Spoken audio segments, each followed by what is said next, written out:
May budget para sa mga programa ang DepEd pero hindi nagamit.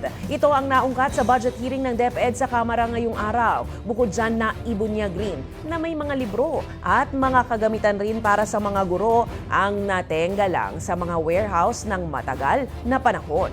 May balitang A to Z si Ian Maghanoy. Lagpas 1 milyong mga libro at mga laptop na para sana sa mga teachers ang nakatambak pa rin pala sa mga warehouse noong pangkasagsagan ng pandemya noong 2020. Ito ang nabunyag na problema na minana ni Education Secretary Sonny Angara mula sa nagdaang liderato ng Department of Education. Nagulat ako na 4 years old na pala yung mga gamit doon. Since 2020 pa po yung mga kagamitan doon. So, we contacted the Air Force and others to help us remove. But and in addition to what Yusek Romero said, there are over 1.5 million items still in Carmona and other warehouses.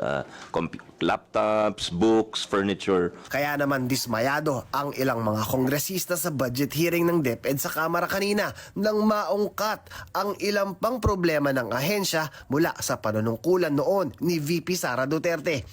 Kabilang dito ang 8 bilyong pisong budget ng computerization program na hindi pa rin naipambibili ng laptop at naipapamahagi sa mga paaralan. The record shows, Madam Chair, na sobra ang delay, ang baba ng utilization nyo sa pag-procure ng mga gagamitan.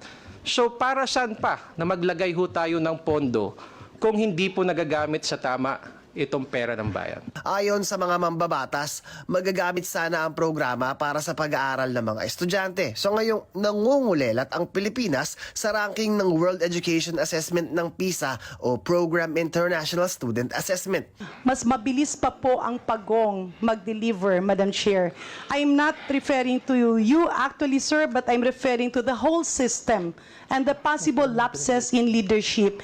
Sina Education Assistant Secretary Francis Bringas at Undersecretary Glo Mercado ang itunuturong bidding at procurement executive ni VP Inday Sara noon sa DepEd na siyang dahilan umano ng naging delay. During the first bid, it is ASEC Bringas who was the chair. And during the rebid na minention po ninyo, it's also ASEC Bringas who is the chair.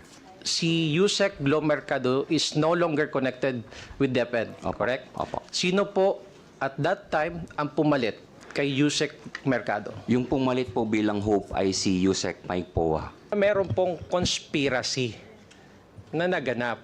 Imagine, nagbidding na and it's all favorable to the government. Tapos nagrebidding, naging 1% yung variance. Hindi po ba yun malaking question sa DepEd family? So, madaling sabi dito, Madam Chair, tumaas ang presyo ng laptop and it is because of conspiracy of the people behind in this bidding of laptop. Sa ngayon, inirekomenda sa komite ang isang house inquiry laban kina Bringas at Mercado. Posible ring ipatawag maging ang mga bidder ng laptop. Para sa Balitang A to Z, Ian Maghanoy.